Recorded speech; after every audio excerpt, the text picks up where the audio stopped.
Assim, ó Senhor, pereçam todos os teus inimigos.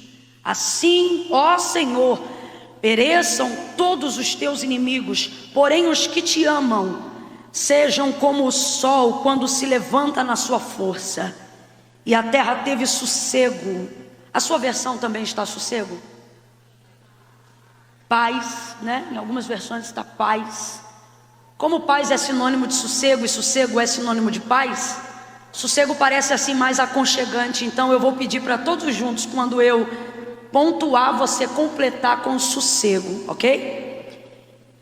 E a terra teve sossego. E a terra teve sossego por 40 anos. Quanto tempo, gente? 40 anos. Versos capítulo 6 em diante. Porém os filhos de Israel fizeram o que era mal aos olhos do Senhor, e o Senhor os entregou na mão dos midianitas por 7 anos.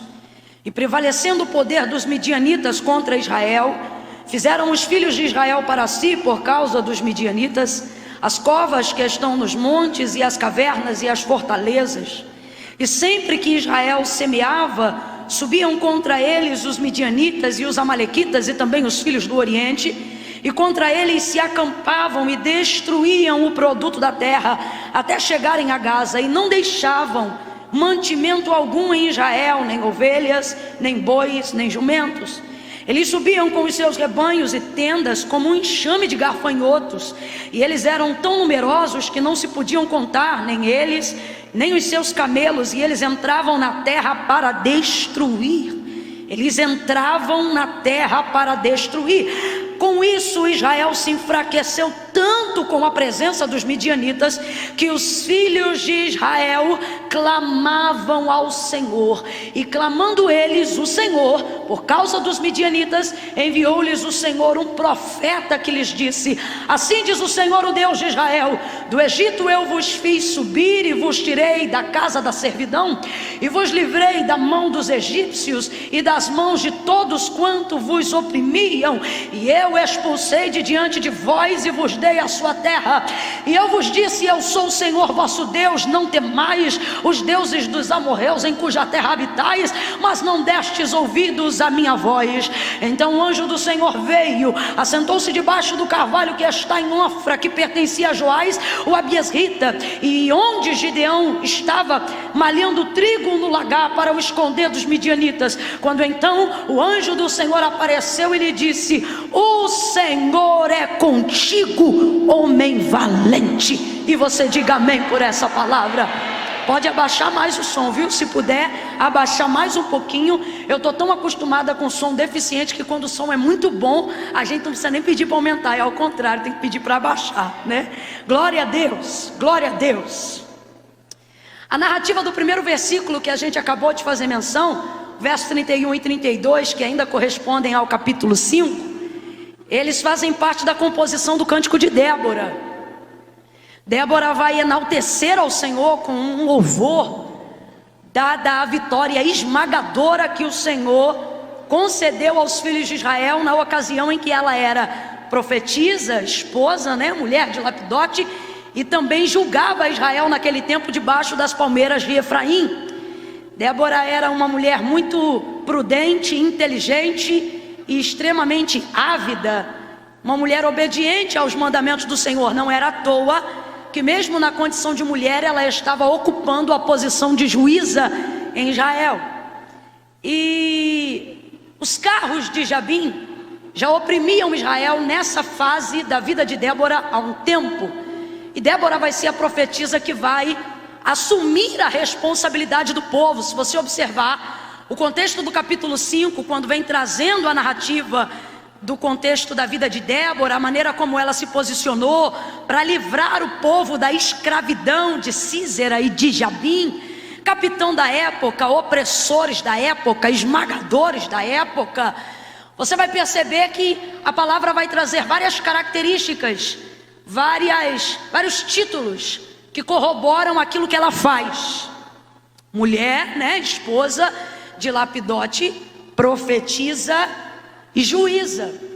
Mas é interessante como mesmo sendo juíza, não foi na condição de juíza que ela foi um instrumento principal para que Deus desse vitória ao seu povo por intermédio das tribos em Israel, seja por intermédio de Baraque ou de Jael, a mulher que Deus usou para exterminar o capitão que lhes oprimia.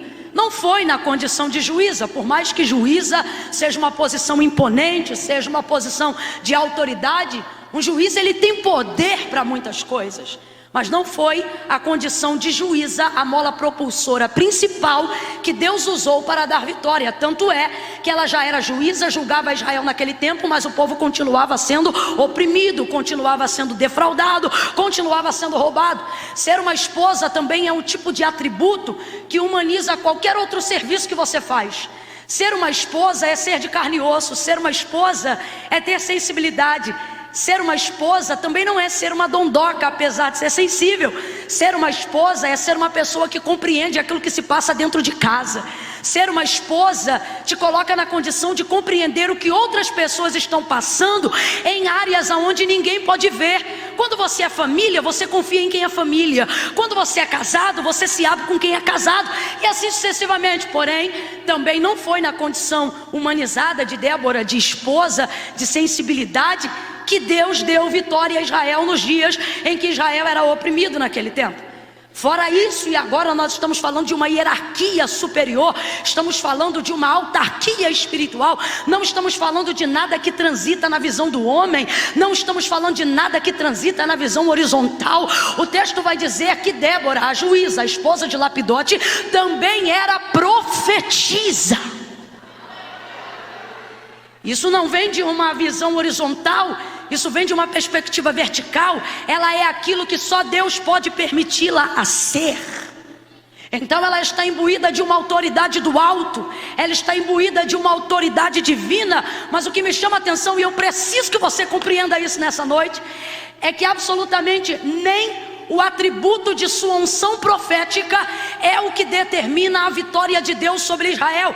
Por mais que Deus tenha usado a juíza, por mais que Deus tenha usado a profetisa, por mais que Deus tenha usado a esposa, a vitória cabal que Deus determina sobre Israel no período que era oprimido ao longo desses 20 anos por Cícera e seu exército, não é a condição de juíza, não é a condição de esposa e nem mesmo a sua unção profética. O texto é claro em dizer: as aldeias estão quietas. O que é isso?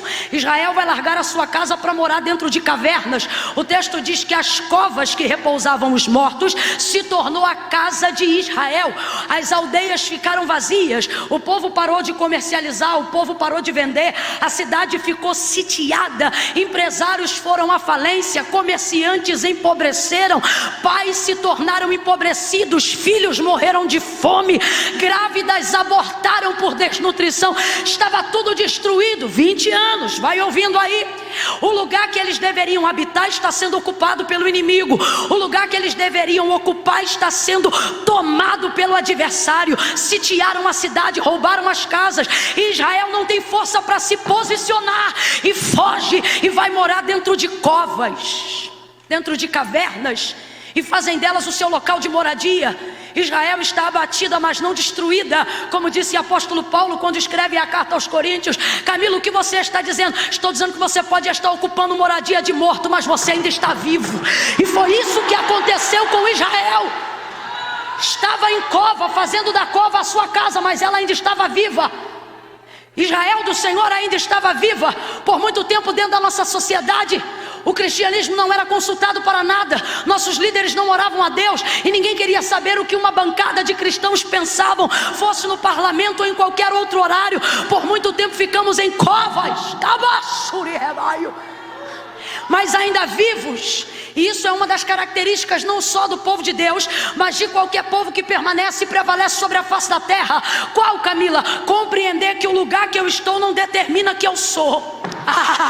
Como assim, Camila? Você pode estar em cova, e estar é advérbio de tempo. O que é advérbio de tempo? Advérbio de tempo é tudo que é passageiro. Significa que eu não sou o lugar que eu estou. Isso é uma fase, vai passar. Estamos vivendo esse novo tempo. Quem é ligado nas coisas de Deus está percebendo que isto está passando. Agora precisamos ter o mesmo posicionamento.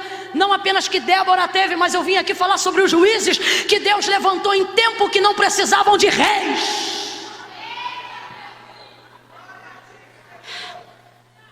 Um dos primeiros que o Senhor levantou, e você o conhece muito bem, Josué, advogou, promoveu, determinou, profetizou, legislou 40 anos em Israel. Quanto tempo? 40 anos em Israel. Depois de Josué, o Senhor levanta Otiniel, outro juiz em Israel. Eu quero que você entenda isso, por favor.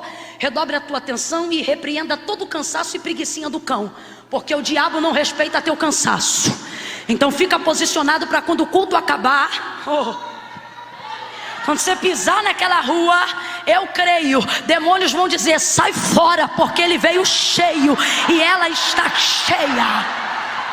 Otiniel foi o segundo juiz então, e ele também prevaleceu e legislou com muito sucesso durante 40 anos. Então peraí, Josué liderou e teve sucesso no seu juízo durante 40 anos. Quanto tempo?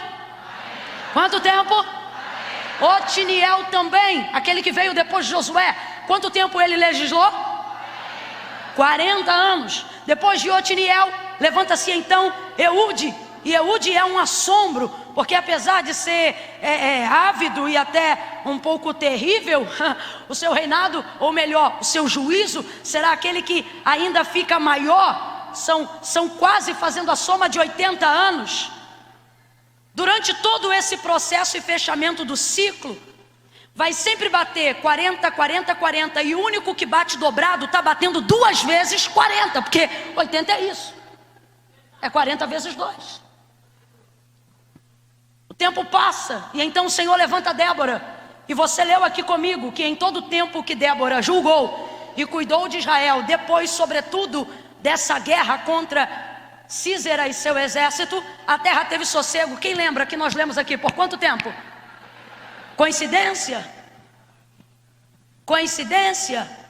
Não é coincidência o tempo de vida desses homens e a utilização do seu ofício na vida que eles tinham para viver. 40 fala sobre abertura ou fechamento de ciclo. No 40 ou você abre ou você fecha.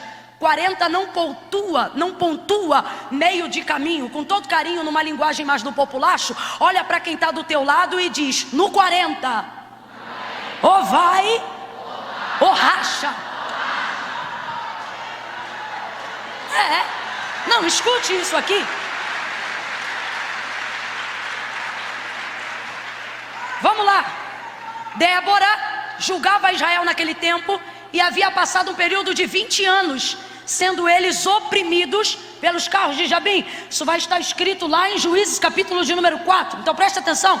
Metade de 40, metade de um tempo, Israel está vivendo essa condição que a gente acabou de reproduzir aqui agora. Sendo juíza, não fecha, não vira. Sendo profetisa, também não acontece. As aldeias continuam desertas e o povo continua morando em covas. Sendo esposa, sua sensibilidade também não tem o poder de virar a página de uma nação. Aí ela mesmo vai dizer: quando foi que esses 20 são quebrados? Qual é o momento que Deus para os 20 anos de opressão e começa 20 anos de sossego, para quando dá 40, determinar uma aposentadoria bem sucedida na carreira de Débora? Está escrito no texto. Não foi enquanto ela era esposa, não foi enquanto ela era juíza, tampouco foi enquanto ela era profetisa. Ela mesmo vai escrever na composição de seu cântico. Ela vai dizer: as aldeias estavam desertas, os cidadãos estavam morando em covas, até que eu, Débora, me levantei. Camila, você está dizendo que ela se levantou na força do nome dela? Não, porque o nosso nome não tem força para perseverarmos em questões de uma envergadura maior do que nós mesmos. Agora, quando ela diz isso aqui, até que eu, Débora, me levantei, ela não disse me levantei como juíza, porque juíza ela já era. Ela não disse me levantei como profetisa, porque profetisa ela já era. Ela não disse me levantei como esposa, porque casada com Lapidote ela já tinha mar de bodas de prata. Ela disse até que eu me levantei como mãe em Israel. Quando ela se levanta como mãe, ela recebe então uma autoridade legitimizada por Deus para responder pelo povo, para responder pela sua nação. Camila, como é que alguém se levanta por mãe de filhos que não são seus? É a mesma coisa que um sacerdote faz para conseguir pedir de Deus perdão pelo povo. Ele não chega diante de Deus como juiz para acusar o povo, e também não chega diante de Deus como esposa para sensibilizar o coração de Deus, e também não chega diante de Deus como profetiza, porque não é porque eu tenho unção que a vontade de Deus vai caminhar para onde eu quero. Mas quando ela chega como mãe, Deus responde. Sabe o que ela está dizendo? Eu não vim para acusar e nem para julgar, eu vim para me responsabilizar por esse povo. Recebe a basura. Quer ouvir de Deus uma palavra de alinhamento profético? Nossa nação não precisa de juízes. O que mais falamos e denunciamos é pecado. Nossa nação não precisa que venhamos determinar a fragilidade emocional dela. Quer receber de Deus uma palavra profética? Nossa nação não precisa ostentar a unção dos pastores e dos pregadores. Isso não é uma guerra de vaso. Deus está procurando gente que corresponda e que se responsabilize pelo povo. Eu vou falar rasgado e todo mundo vai entender. Sabe por que tem áreas na sua vida que você ainda não rompeu? Porque você quer ser juíza dentro da casa, você quer ser profetisa dentro da casa, você quer olhar para a cara do marido e quer dizer eu sou serva de Deus. E Deus está dizendo para alguém hoje aqui: está na hora de, ao invés de acusar e de, ao invés de querer converter a unção para a área que você quer, começar a permitir se comportar como igreja. A igreja tem características extremamente maternas. O próprio Deus, quando vai compartilhar de maneira poética o seu amor declarado para com Israel, ele não usa a sua condição de Deus como Senhor, nem mesmo como de pai, mesmo sendo pai. Ele diz: pode uma mãe esquecer-se do filho que gerou? A pergunta é retórica, porque não precisa de resposta. Não pode esquecer. Não, Camila, mas eu conheço mãe que jogou o filho na lata do lixo. Pode jogar na lata do lixo, pode cortar em pedacinho. Esquecer que gerou, não esquece. Pode uma mãe esquecer-se do filho que gerou? Porém eu, o Senhor, todavia, jamais me esquecerei de vós. Até poeticamente, dentro de uma categoria animal, ele poderia dizer: como uma águia cuida de um ninho. Mas ele diz: como uma galinha ajunta os pintinhos debaixo das suas asas, assim eu te cubro, Israel, assim eu te guardo, Israel. Deus me livre e guarde. Eu não estou dizendo que os homens têm que se transformar mulheres, mas estou dizendo que na condição de igreja, nem macho nem fêmea, na condição de igreja, Ele é o noivo e nós somos a noiva. Ele é o Senhor, e nós precisamos nos colocarmos na condição de gente que não acusa, que não aponta apenas o erro, mas mostra onde está o acerto, de gente que cobre. Quem aqui é mãe e pai? Levanta a mão aí. Mãe e pai, mãe e pai. Você fica feliz quando precisa corrigir o teu filho com vara? Você fica alegre? Claro que não fica, mas é a sua maneira de fazê-lo compreender que é você que cuida. Mas você também não deixa de presenteá-lo, não deixa de afagá-lo. A mão que corrige traz no outro lado uma mão que lhe dá bálsamo. Sim ou não? Sim ou não? Porque qualquer repreensão que não for salpicada de misericórdia será vã. Você não pode apontar para alguém aonde está o erro sem dizer aonde se encontra o acerto. Você não pode dizer para alguém que está errado sem dizer como é que se faz o certo. E a gente quer que os errados se consertem do jeito deles. Mas quando eu vejo Jesus visitar Samaria, João 4, o Espírito de Deus brada no meu coração, pastores, e Ele me diz assim: dos errados eu não espero nada, mas dos certos eu espero que eles pisem em Samaria, que eles promovam reconciliação. Então Débora quando se posiciona como mãe, já era juíza, glória a Deus por isso, profetiza, aleluia, esposa, bendito seja o nome do Senhor, mas a chave virou. Completa aí para mim, por favor, a chave está fraco, a chave quando ela se posicionou como mãe. O que isso significa? Quando ela compreendeu que não era hora de acusar e nem de arrebentar, mas era hora de agregar, era hora de juntar, era hora de cobrir, era hora de chegar diante de Deus e se responsabilizar por aquilo que o povo estava fazendo. Por quê? Porque o povo não se responsabiliza por isso. Para isso somos ministros de uma nova aliança e sacerdotes de uma nova geração. Deus nos deu essa autoridade em Cristo Jesus para que pecados sejam perdoados, pessoas sejam libertas. E a pergunta que o Espírito Santo está fazendo para cada um de nós que está ao alcance da voz profética nesta noite é: você está exercendo o seu sacerdócio? Ou você só utiliza a unção para apontar? O próprio Senhor, Ele deixa claro: aquele que fez a ferida também tem a cura. O que abate também exalta. O que fere também sara. Deus vai mudar a história daquele povo novamente. E mais uma vez, não por coincidência, mas por fechamento de um ciclo, a terra vai ter sossego por 40 anos. Vem comigo de novo, igreja. Quanto tempo? Pare de ter uma vida de oração e ficar dizendo que as coisas que acontecem nela são coincidência. Pare de ter uma vida onde você jejua e consagra, e quando coisas acontecem você diz: foi por acaso. Ou você ora e crê, ou você para de orar para ver se esse acaso vai continuar acontecendo. 40 anos, com 20 a chave vira, se posiciona como mãe, Deus cobre, arrebenta com os carros, Deus entrega por intermédio da mão de uma mulher, Jael. Esta vitória é esmagadora. E Débora tem ainda mais 20 anos para gozar de paz. Os 20 anos de guerra não puderam ser restituídos, porque aquilo que passa nem sempre pode voltar, mas tudo aquilo que Deus não restitui está disposto a compensar. Camila, eu não entendi. Se você é brasileiro, levanta a mão para receber. Todo o período que nós vivemos de corrupção, de crise, de abandono, de caos, foi um período muito desagradável. Nós perdemos coisas que não temos como pegar de volta, mas eu não estou frustrada. Antes cedo, antes logo do que nunca. E Deus trouxe gente hoje aqui para dizer: fica em paz, porque se o meu povo que se chama pelo meu nome se humilhar e orar, se arrepender dos seus maus caminhos e buscar a minha face, eu, o Senhor, ouvirei do céu, perdoarei o seu pecado e sararei a sua terra. Não abaixa a mão não.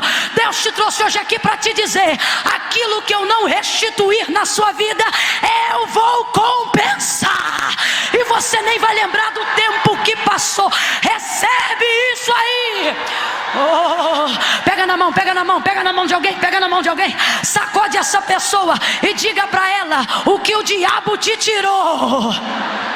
Diga: o que você perdeu no tempo da crise não se compara com o que Deus vai fazer neste tempo. A chave virou.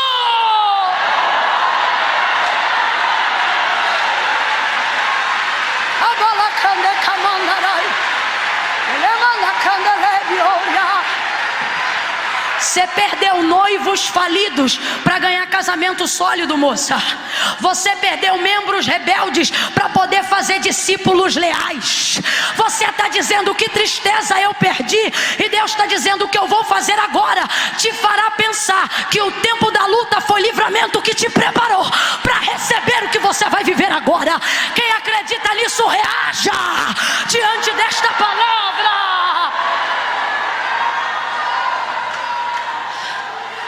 Sossego. Vamos lá, eu vou contar de 1 a 3 e essa vai ser a palavra de ordem da noite. Quando eu disser 3, você vai dizer: sossego. É 1, é 2, é 3, vai. Sossego. Não, tá um sossego muito agoniado. Tá um sossego assim atribulado, um sossego tipo assim: sossego logo. Não. Sossego é paz, paz é sossego. Você não diz assim: eu estou em paz. Não. Quando uma pessoa está em paz mesmo, o jeito de andar é de paz, de vestir é de paz, de falar é de paz. louvor está cantando e alguém diz: é doido? Não, é crente. O que tem? Está em paz. É tudo diferente, não é? Então presta atenção. No 3, vamos fazer um gesto para poder ajudar, né? Faz assim, ó. Isso. Quando eu falar 3, você vai dizer: sossego. É 1, é 2, é 3, vai. Deus vai fazer isso com a nossa geração. Deus tem isso para a nossa casa. Deus tem isso para os nossos dias. Esses profetas que só vêm profetizar desgraça. Irmãos, eu não sou vaso só de bênção, pelo contrário. Desde o dia em que Deus me chamou, Ele disse: te mandei plantar, e o que plantar você planta, e o que mandar arrancar você arranca. Me disse o Senhor por diversas vezes, assim como na chamada de Jeremias, Ele me disse: se eu te mandar edificar, você constrói, mas se eu te mandar destruir, você derruba. E por muito tempo vivemos ameaçados pela necessidade de saber a condição do nosso pecado e saber que a qualquer momento tudo deveria ser desabado. E por isso vivemos um período muito grande de desabamento dentro da nossa sociedade. Mas eu posso ser sincera, sinto que essa ameaça de destruição disso e daquilo é apenas o inferno reagindo diante de uma onda de arrependimento que não obriga a Deus a matar, mas impele Deus a ter compaixão e a dizer: podia matar, mas vou ter misericórdia. E por causa disso a gente sente sossego.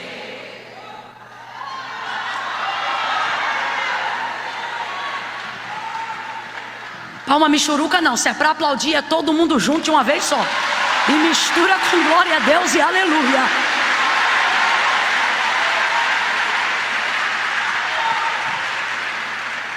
Veja. Todas essas pessoas que viveram esse ciclo inaugural de Deus foram pessoas que se posicionaram. Não são doutores, não são pessoas intelectuais, não são pessoas politizadas. Deus não precisa de criativos, basta que Ele tenha os sinceros. Deus não precisa, Deus usa, mas o que eu quero dizer é que Deus não necessita de alguém poliglota. Deus só precisa que alguém seja justo.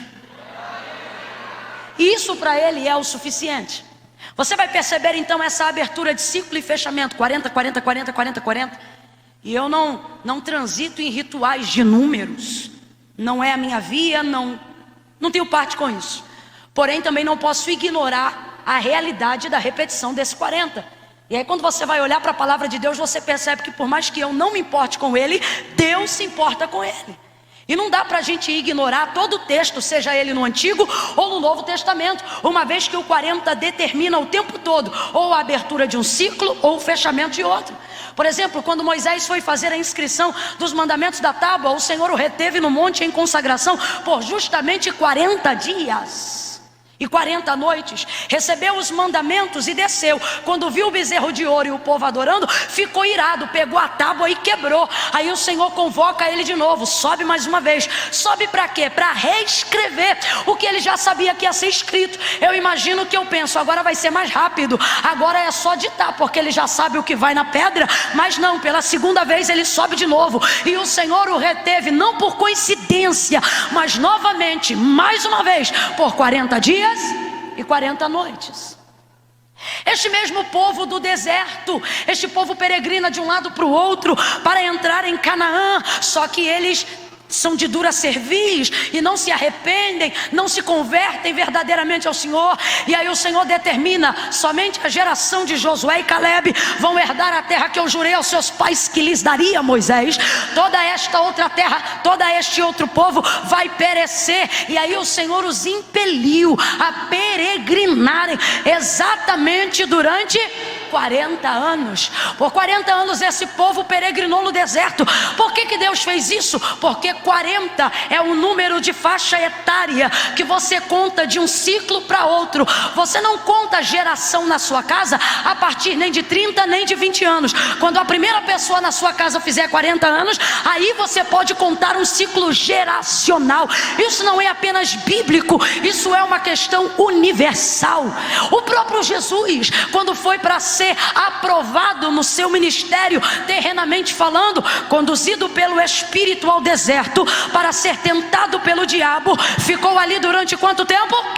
40 dias e 40 noites, e depois do período de quarentena saiu e estava aprovado para manifestar-se a todo Israel. Você vai ver o Elias correndo em depressão, triste embaixo de um pé de zimbro, e o anjo toca nele e diz: come esse pão, toca nele e bebe essa água, toca nele e diz: levanta e volta, porque na força desta comida você vai caminhar sem precisar se alimentar de novo por 40 dias e 40 noites. Eu poderia ficar aqui minutos e minutos falando sobre o poder do 40 na Bíblia, mas se você não tiver discernimento do Espírito, não adianta. Então vamos para a parte humana. Estamos vivendo aí um episódio de crise, de vírus, uma guerra, de um terrorismo viral, ameaças de todo lado. Desde esse momento já vivíamos uma ameaça. Houve de novo o levante do sarampo, houve de novo a ameaça do ebola, houve de novo a ameaça de outras gripes e outras pragas e setas que voam aí ao meio-dia. E como é que começou esse processo? Na vacinação? Não, nenhum processo de cura começa na vacinação, nenhum processo de cura começa na cura. Todo processo de cura começa na identificação da causa. Então o que a gente faz? O que os cientistas fazem?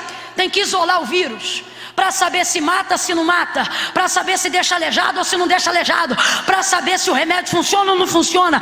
Então tal pessoa fica isolada num termo médico, não tem nada a ver com a Bíblia, num termo médico que se chama período de... E nesse período determina se vai ou racha, se morre ou se vive, se cai ou se levanta. Eu não sou, irmão, eu estou sendo honesto, eu sou assembleianossaura. Eu não venho do manto apostólico. Amo o manto apostólico. Eles têm uma visão de umas coisas que só sendo rabino para saber. Tem coisa que eu não concordo, eu olho e eu falo, forçou. Mas tem outras que eu digo, isso aí é sério. Estou sendo sincera, a pregação aqui não é tese teológica nem corrente teológica. Nós estamos falando das coisas de Deus. Aí você acha que Deus me traz num evento como esse, numa noite como essa. Que dia é hoje? E que dia da semana é? E que ano é? Camila, para quem não é de número, você está muito número, hein? Mas irmão, eu estava no hotel, me preparando para vir para cá, e eu dizendo, Deus, eu não me lembro qual foi a última vez que eu preguei num sábado 7. Descanso, mandamento, perfeição. Aí parece que eu ouvi a galera do manto apostolado falando para mim, e é o ano de 2020. Você sabia que quando uma criança nasce, a gente chama de visão de criança, visão perfeita, a visão que aferida pelo oftalmologista determina em cada olho 20/20. 20/20. E aí a gente diz, a visão desta pessoa é? A irmã fez uma entrevista comigo ali atrás, e ela disse, Camila, se você pudesse determinar uma palavra para a expectativa desse evento, qual diria? Como eu não consigo falar nada em uma palavra, eu falei 2. E aí eu disse para ela, governo e alinhamento. Uma visão 20/20 é uma visão perfeita. Completa aí para saber que você está comigo. Uma visão 20/20 é uma visão? O ano que nós estamos é um ano de alinhamento, é 2020. É um ano onde a visão será corrigida. Camila, você não está forçando. Será que a galera do manto não te pegou também? Se pegou é porque eu estou na mesma visão. E Deus está colocando no mesmo alinhamento. Você está aqui num sábado, dia 7, e Deus te trouxe hoje aqui, não para confiar no sábado, porque no Novo Testamento compreendemos que o sábado não é um dia, é uma pessoa. A pessoa de Cristo é o sábado, e Ele está hoje aqui para dizer, neste ano eu vou inaugurar um ciclo novo na tua vida. Quem recebe isso? Quem recebe isso? Eu vou falar de novo, neste ano o Senhor vai inaugurar um ciclo novo na tua vida. Bate na mão de uns 3 aí, diga, o Senhor vai inaugurar um ciclo novo. Vem coisa nova, nova, vem coisa nova. Eis que as coisas velhas já passaram, eu farei uma coisa nova no meio de vós. Está vindo a luz, quem pode ver? Há um apontamento para uma direção, quem pode ver? Há um endereço de um caminho, quem pode ver?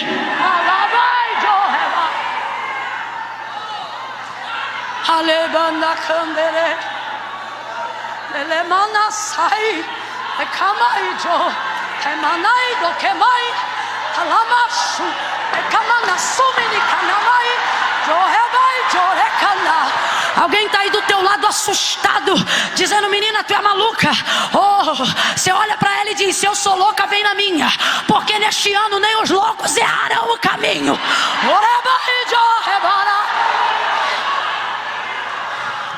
Um ciclo se abre, um ciclo se fecha.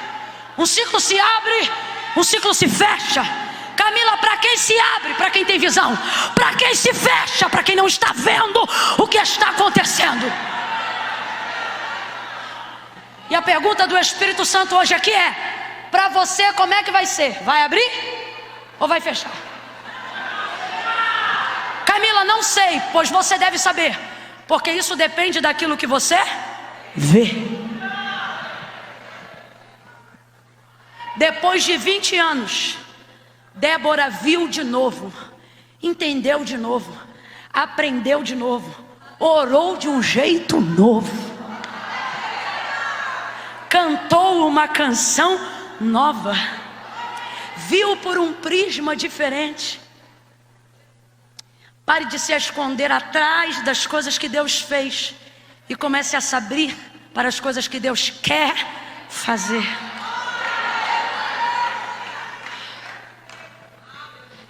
O que aconteceu com esse povo?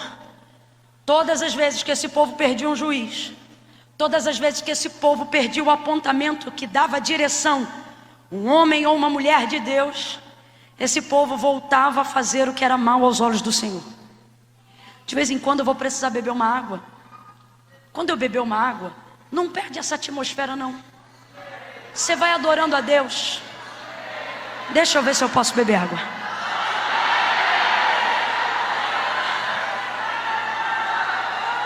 Mas não me iluda, porque eu não vou beber só um gole, eu estou com muita sede.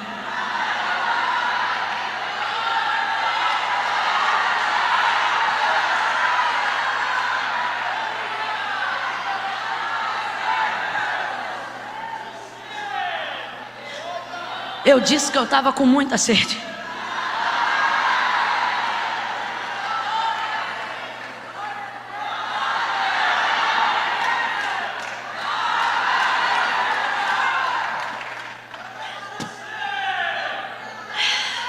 O Senhor dirigia o povo, mas o povo perdia a direção quando perdia o juiz. O Senhor orientava o povo, mas o povo perdia a orientação quando perdia o orientador.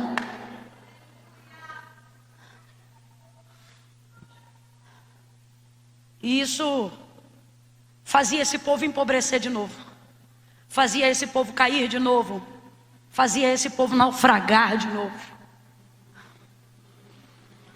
Quando você assumir a responsabilidade da rua onde você mora,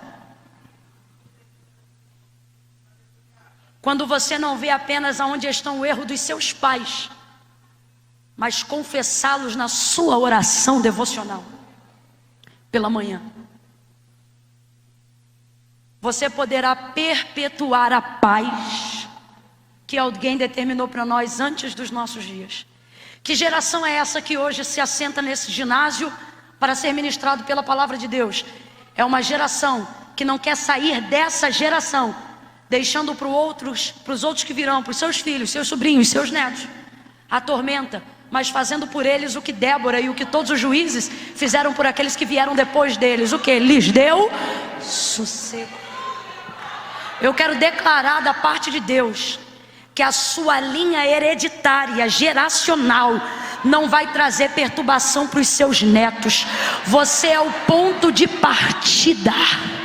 Você é a novidade de Deus na sua geração. Você é a pessoa que vai inaugurar coisas que nunca antes foram vividas nos dias dos seus pais e dos seus avós. Camila, continua, vou continuar.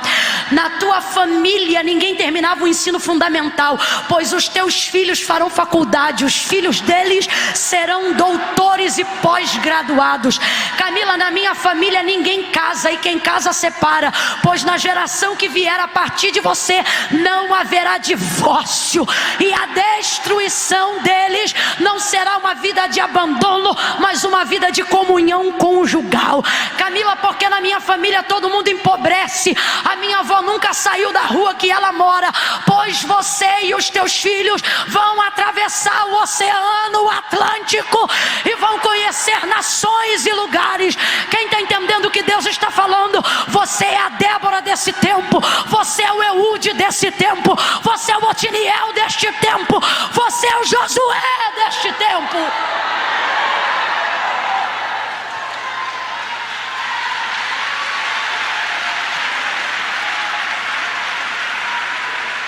Débora então termina o cântico e diz assim: Senhor, ó Senhor, pereçam os teus inimigos. Isso aqui é tremendo. Cuidar do povo é responsabilidade minha, abater os inimigos é responsabilidade de... Quando ela tem vitória, ela canta a vitória do povo, mas não canta sendo vitória dela a derrota dos adversários. Não, presta atenção, porque tem diferença. Ela não diz sobre os adversários, eu venci. Sobre o povo ela diz, a vitória é minha. Mas sobre os inimigos ela diz, Senhor, a vitória é tua. Porque ela está dizendo, Senhor, os inimigos não eram meus. Como não, Débora, se eram vocês que eram oprimidos? Como não, se era Israel que era perseguido? Pois é, mas se fossem meus, eu ainda estava dentro das covas. Se fossem meus, eu não conseguiria vencê-los, pois eles tinham um carro de ferro e a gente já não tinha nem mais força para andar a pé. Mas quando ela disse, Senhor, esses inimigos não são meus, esses inimigos são... Deus assumiu a frente da guerra. E é por isso que entendemos a orientação do apóstolo quando diz, nossa luta não é contra carne nem sangue, mas contra principados e potestades, dominadores deste século que peregrinam nas regiões celestiais. Portanto, tomam a armadura de Deus. O que, Camila? Vou fazer um dossiê no WhatsApp? Isso é arma de homem. Com arma de homem você fere e é ferido. Mas se você toma a armadura que a Bíblia diz,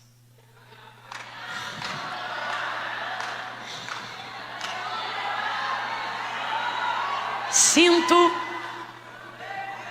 couraça, capacete, pés, calçados na preparação do Evangelho da Paz. Nossa geração não vence batendo boca. E eles dizem, e ele diz, escudo da fé, sobretudo, pega também a espada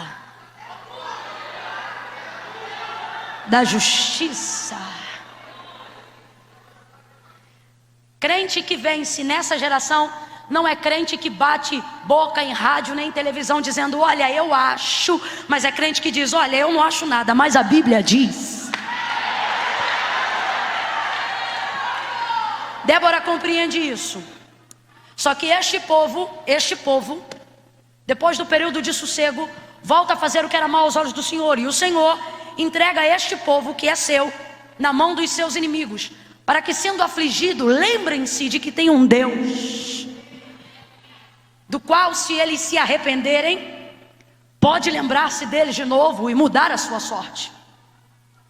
E o povo vai sendo oprimido novamente, mais severamente do que da última vez. Como gafanhotos, levam tudo, destroem, voltam para as covas e fortificações e ficam desolados. E por causa da dor, lembram-se do clamor. Guarda essa equação na tua cabeça, porque no dia que tudo parecer perdido, se você não lembrar de nada do que eu estou falando nesses 40 minutos, você vai se lembrar do que eu estou dizendo agora.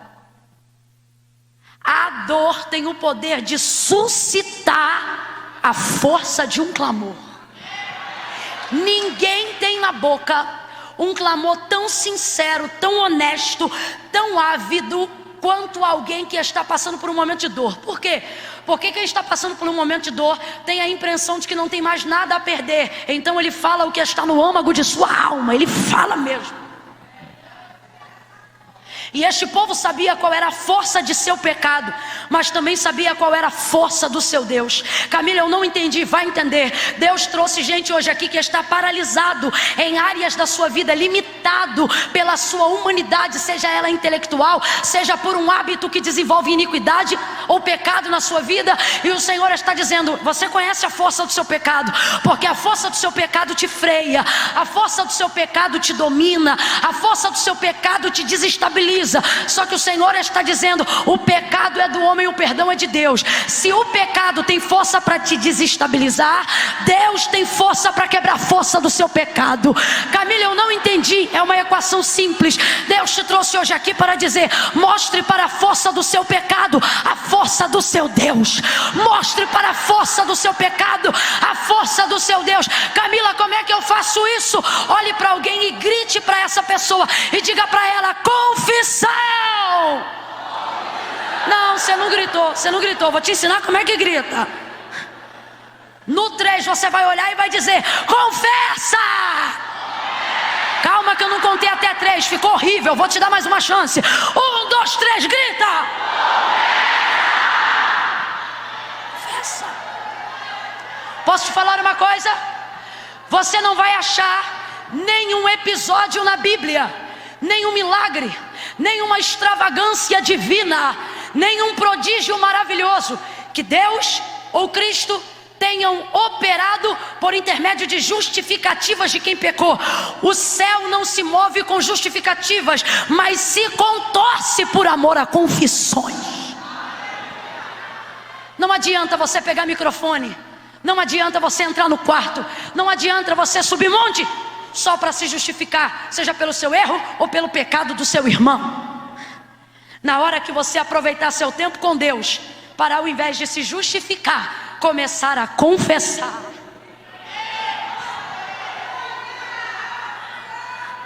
Você diz: Camila, eu tento sair desse ciclo e não saio. Camila, eu tento quebrar um ciclo de frustração que segue meu ministério, que segue a minha vida há tempo, mas eu não rompo. Sabe por que você não rompe? Porque você caminha no ministério com justificativas. Você ora se justificando. As suas conversas são justificativas. Tudo seu é na base da justificação. Eu não fiz isso por causa daquilo. Eu não tenho isso por causa daquilo outro. Eu não fui assim porque meu pai não foi assado. Você só se justifica. Você tem que aprender com o pródigo como é que se vive festa. Você tem que aprender com o pródigo como é que se ganha o anel de volta. Você tem que aprender com o pródigo como é que se quebra a força de um pecado dominante. Você tem que aprender com o pródigo como é que uma vida de desviado muda do dia para a noite e você volta a ser enxertado na videira. Sabe como é que o pródigo conseguiu? Pegou a herança do pai, fez tudo que não devia, desonrou a sua casa, entristeceu a sua família, feriu o seu pai, desonrou os seus irmãos, mas por causa da dor veio um clamor verdadeiro. Ele volta para casa na parábola que Jesus conta, e quando ele está diante do pai dele, ele não diz: olha pai, eu pequei por causa disso e aquilo. Olha pai, o senhor vai me perdoando, é porque eu era muito novo. Olha pai, o senhor me desculpa, é que eu não estava preparado para lidar com tanto dinheiro. Não. Ele olha para o pai e ao invés de se justificar, confessa. Ele olha para o pai e ao invés de dizer por causa disto ou daquilo, ele olha para o pai e diz: pai, peguei. Fale menos do seu pecado e mais da sua vontade de se consertar. Pai, pequei perante o céu e diante de ti. Com 3 frases contextualizadas, ele arruma a vida dele. Pai, pequei, primeira frase. Segunda, contra o céu e perante ti, segunda frase. Terceira, e ele fecha o discurso dele com 3 frases. É como se a gente desse o microfone hoje e falasse assim: Camila não vai pregar hoje não, fala aí pródigo, o que você quer falar? E ele fizesse uma pregação de 3 frases. e isso fosse o suficiente para salvar, redimir, levantar, fazer festa, salvação. Pai, pequei perante o céu e perante ti. E ele fecha: já não sou digno de ser chamado seu filho. O que ele está dizendo? Pai, eu não vim aqui para comer, eu não vim aqui para fazer festa, eu vim aqui movido pelo arrependimento. O Senhor não tem obrigação de me receber, sou eu que tenho obrigação de te pedir perdão, independente da recepção do Senhor. Quando o Pai vê isso nele, o Pai não dá um sermão. Sabe por que tem profeta botando o dedo na tua cara? Sabe por que você pensa em pisar fora da faixa e Deus já arregaça contigo? Sabe por que ao invés de viver um tempo de portas abertas, você só é ameaçado de que vai cair no leito?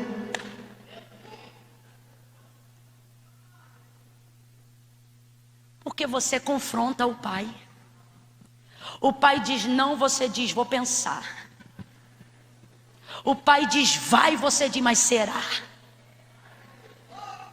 Se o filho não se comportasse assim, o pai ia dizer passa fora.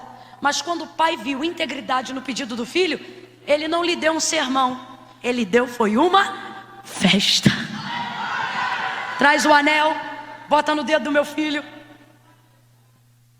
mata aí, vão fazer uma churrascada. Mas e o pecado dele? Esquece isso, porque o importante aqui é o que havia se perdido se achou. O que foi embora voltou. Sua dor não deve lhe levar a ser uma pessoa amarga, ela deve lhe orientar a fazer um clamor sincero.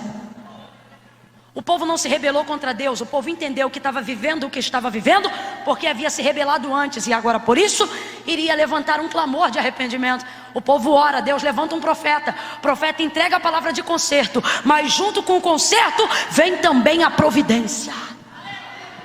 Deus trouxe gente hoje aqui para te dizer, na hora do conserto não fuja, porque logo depois do conserto vem a providência. Logo depois do arroxo, Deus vem com a providência.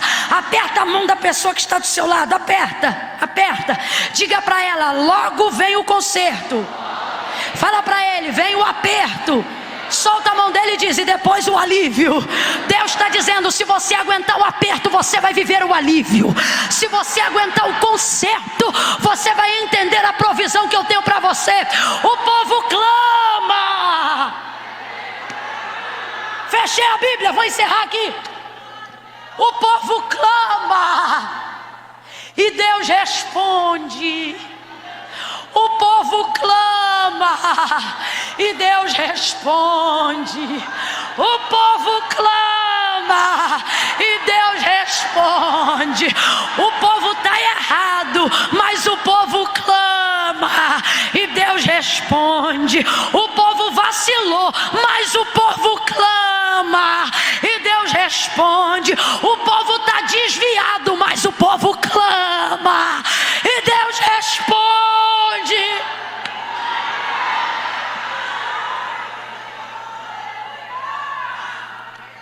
Você diz, eu preciso de um plano de saúde. Você diz, eu preciso de um filho para ser feliz. Você diz, eu preciso de uma cura. Você diz, eu preciso de dinheiro, Camila. E Deus te trouxe hoje aqui e está te olhando bem sério. E Ele está dizendo, o que você precisa é de um clamor honesto. Vou te falar uma coisa que talvez você não entendeu desde a hora que a abertura do trabalho se deu. Essa não é a reunião de gente que recebe a oração.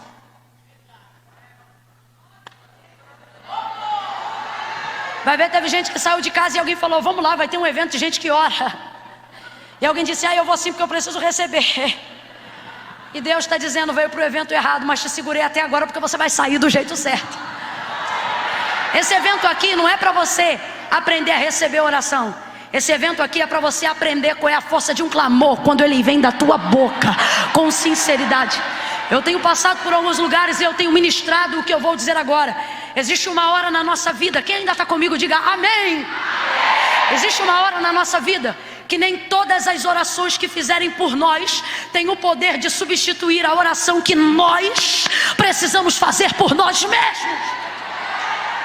Pode vir gringo de tudo que é lado abençoar o Brasil e fazer ato profético. Isso tudo abre o caminho, abençoa, é maravilhoso e é uma bênção. Mas por que desde que isso acontece, nós vivemos um apontamento, mas nunca vivemos um alinhamento? Porque vem de fora para dizer aonde é. Quando a gente lembrou que a gente também sabia orar, também sabia consagrar, também sabia fazer ato profético, Deus começou a mexer nos alicerces e na estrutura da nossa nação. Você pode ter um pastor sobre a tua casa, mas você deve ser o pastor dentro da tua casa.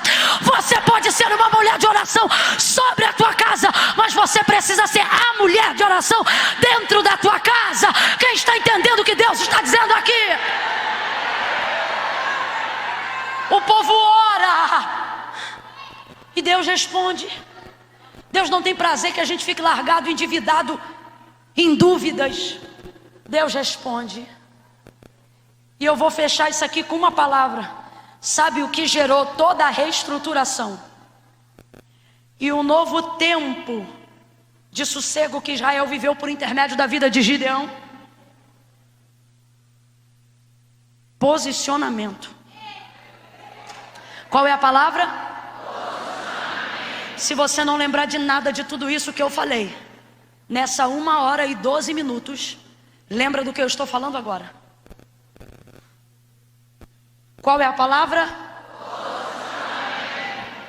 Qual é a palavra? Vem arquibancada, todo mundo junto. Qual é a palavra?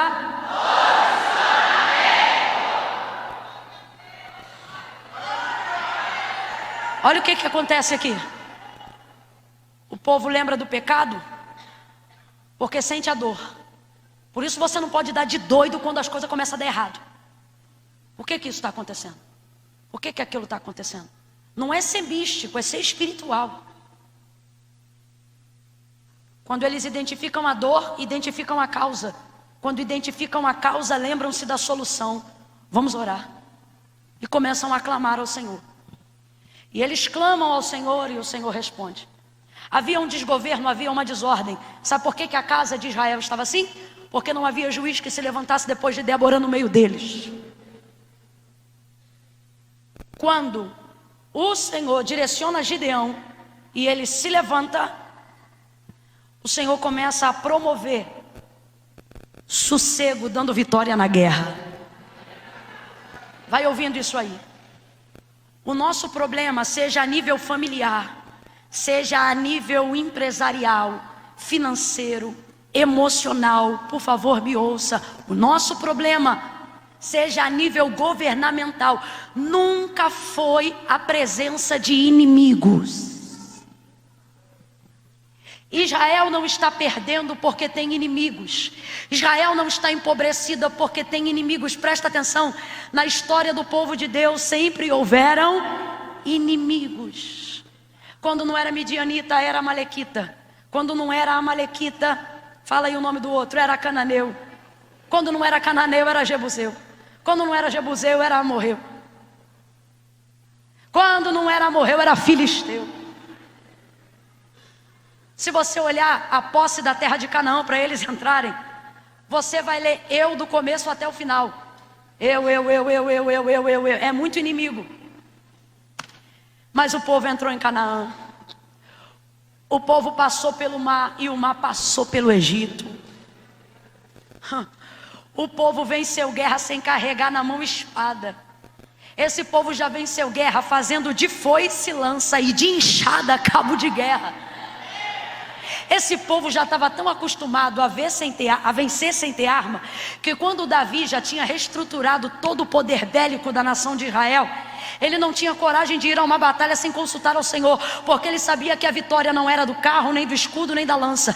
Então ele não tinha coragem, o exército estava preparado, mas ele consultava: Senhor, devo ir à batalha? E certa feita o Senhor disse para ele: deve sim, mas deixa que eu vou na frente. Como assim? Quando tu ouvires o barulho da marcha por entre a copa das amoreiras, aí você segue destino. Por quê? Porque eu, o Senhor, já fui adiante do meu povo para dar vitória a Israel. Aleluia! eu sinto a presença de Deus nesta guerra. Então para com esse milindre gospel de que o nosso problema é a ideologia, de que o nosso problema é o legislativo, de que o nosso problema é a Câmara Municipal. Nós sempre trafegamos, vencemos e triunfamos tendo posicionamentos de inimigos. Guarda o que eu vou lhe dizer nesta noite. Seja na sua casa, seja nas suas finanças, seja na sua vida espiritual, seja na sua vida social, seja na sua vida quanto crente, nunca foi a presença do inimigo que nos levou à derrota. Não é a presença do inimigo que destrói o ambiente, é a ausência de Deus. E desde quando Deus se afeta em não comparecer só porque o inimigo veio? Camila, então o que você está dizendo? Segunda coisa que você precisa quebrar na sua mentalidade: Deus não vai deixar de vir só porque o inimigo está. Pelo contrário. Pelo contrário. Quer ver Deus vir? Arranja um inimigo. É coisa de louco, rapaz. Não é, pastor? Você está ali de boa, a vida está uma bênção, não acontece nada. Você ora, já não chora. Vem para a igreja, já não se arrepia. Já nem traz mais lenço para a casa de Deus. É Deus levantar um inimigo, clamou, muda, Deus vem, você diz, meu Deus. Então guarda essa segunda coisa: presença de inimigo nunca foi motivo para determinar a ausência de Deus. Pelo contrário. Então qual está sendo o problema aqui? O problema não é a presença do inimigo. O problema é Israel estar acomodado com a ausência de... Prega para uns 3 aí para a gente fechar junto. O pessoal que estava atuando no louvor pode chegar aqui em cima agora. Nós temos hoje quantos ministérios de louvor aqui? Hã? Então, o que subir primeiro vai ganhar. Vai. Estou brincando, vem. Olha isso. Você vai pregar para umas 3 pessoas aqui. Quando eu disser 3, é para pregar. Faz voz de pregador, cara de pregador. Camille, como é que é cara de pregador? É a cara que você tem. Camille, como é que é a voz de pregador? É a voz que você tem. Quando eu disser 3, você vai olhar para umas 3 pessoas e vai dizer para elas desse jeito: não é a presença do adversário, é a ausência do Senhor. Camila, por que meu casamento está desestabilizado? Ah, eu já sei por quê. É porque uma feiticeira enterrou um sapo 7 palmos debaixo da terra. Coitado do sapo que já está morto e você está vivo. Teu problema não é esse não, minha filha. Teu problema é que você bota relógio para despertar na madrugada, mas não ora. Teu problema é que você sai do comoque dizendo assim: amanhã eu começo um jejum. Mas quando dá 9 horas da manhã já está comendo pão com mortadela. Não paralisamos pela presença dos nossos inimigos. Pelo contrário, eles são mola propulsora para a gente orar mais. É a ausência de Deus que tem nos colocado em um tempo de inércia. Só que o Senhor é fiel. E se o povo clamar, Deus vai responder. No 3 você vai sacudir alguém. Vamos mudar, vamos botar aqui uma palavra de triunfo. Quando eu disser 3, você vai sacudir alguém e vai dizer: fala para o inimigo que o teu Deus voltou. Calma que eu não contei até 3, ansioso. Calma. 1, levanta a direita o mais alto que você puder. 2, coloca a esquerda junto com a direita na mesma altura. Quando eu disser 3, você vai abrir os 2 braços pelo ombro do teu irmão. No 3, calma, calma, agonia. 2,5. Você vai dizer isso. Fala para o teu inimigo que o teu Deus voltou. 3, bota a mão no ombro dele. O teu Deus voltou. Entra naquela casa entendendo que você você não entra sozinho. Mostra para ele que você não ora sozinho. Mostra para ele que adiante de ti vai o Senhor.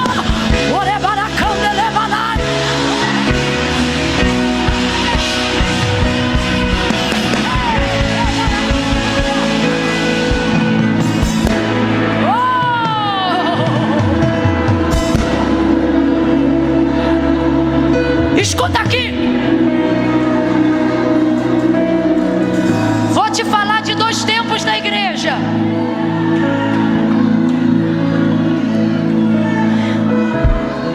Eu vou te falar de 2 tempos da igreja. Abaixa só um pouquinho para eu falar isso, depois a gente volta de novo. Gente, que menino bom, vontade de enfiar na mala e falar, vamos embora agora. Aqui, ó. 2 tempos da igreja de Cristo. A igreja que eu digo como instituição. Quem está me ouvindo, diga amém.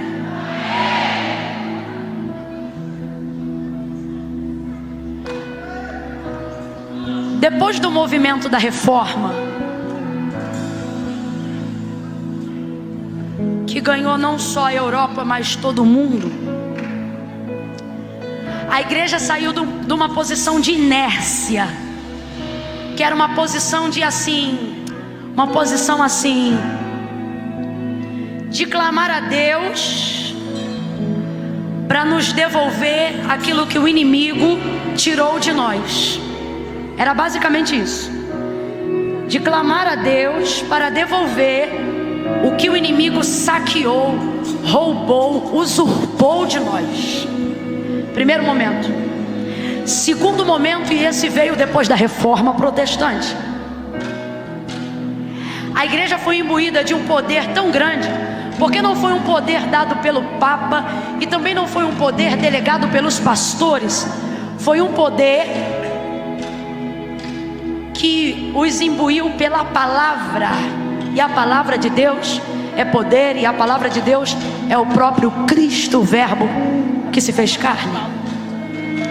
Nesse segundo tempo da igreja, abaixe só mais um pouquinho, eu quero que eles ouçam isso com muita atenção. Nesse segundo tempo da igreja, a igreja sai do estado de inércia. Ela sai do templo, ela sai dos monastérios e ela vai para o mundo. E no mundo ela não espera o ataque, ela vai para cima. Ela vai para as portas, ela vai para as praças. Nós estamos vivendo um tempo hoje no Brasil que ninguém depende de nome de cantor nem pregador para reunir gente na praça, só depende do poder de Deus. Eu tenho um conhecido que ele não tem nem 25 anos e toda segunda-feira ele reúne de 2 a 2.500 pessoas numa praça, com apenas um microfone, uma caixinha de retorno e um guitarrista com ele. Ele prega a palavra, impõe as mãos, cura os enfermos. E ninguém vai para lá perguntando quem vai cantar, quem vai pregar. O povo vai para lá porque sabe que Jesus está ali. O povo vai para lá porque sabe que a palavra de Deus está sendo pregada. Essa igreja que saiu das 4 paredes e foi para a rua, para as praças, para os escritórios, para as reuniões de sindicato, para a câmara, para dizer que Jesus é o Senhor, não é mais uma igreja que só contra-ataca, não é só mais uma igreja que se defende, não é mais uma igreja que só ora dizendo Deus nos restitui o que o diabo roubou. Não, é uma igreja que vai para cima e pega da mão do próprio, imbuído do poder de Deus. Não é uma igreja que é aterrorizada pelo inferno, é uma igreja que aterroriza o inferno. Esse é o tempo da igreja. Uma igreja que vai para cima. E o Senhor está dizendo: você só não foi para cima ainda porque você não está entendendo, ou ainda não tomou posse do poder da minha palavra e da manifestação da minha presença. Golias afrontava o povo de Deus. Chegou Davi, desceu no ribeiro, pegou a pedra, foi adiante dele e venceu. Por quê? Eu vou em nome de Davi? Não, tu vens a mim com lança e escudo, mas eu vou a ti. Sabe o que Davi fez? Davi não esperou Golias chegar, Davi foi para cima. Mas eu vou contra ti em nome do Senhor dos Exércitos. Rodou a funda, girou a pedra e acertou a cabeça do gigante. Igreja, convoque homens, mulheres, pastores, pastoras, adoradores, servos de Deus. Hoje vocês estão legitimados por uma palavra e não podem chegar em casa tímidos e não precisam orar amedrontados. Deus nos reuniu aqui nessa noite para dizer: vai para cima. O Senhor disse: Gideão, eu vou contra esse povo através de você, como se combate um contra um. E Gideão venceu os midianitas. Diga aleluia. E Deus trouxe novamente sossego ao povo. Olha para quem está do teu lado e diga: aonde eu passar, depois da guerra que eu vou provocar, eu também vou deixar todo mundo em paz. Olha para os 4 aí e diga: aonde você passar, a paz vai chegar. Aonde você passar, a paz vai chegar. Aonde você passar, vai haver sossego. Aonde você passar, vai ter mulher voltando para casa. Aonde você passar, vai ter marido pedindo perdão para a esposa. Aonde você passar, vai ter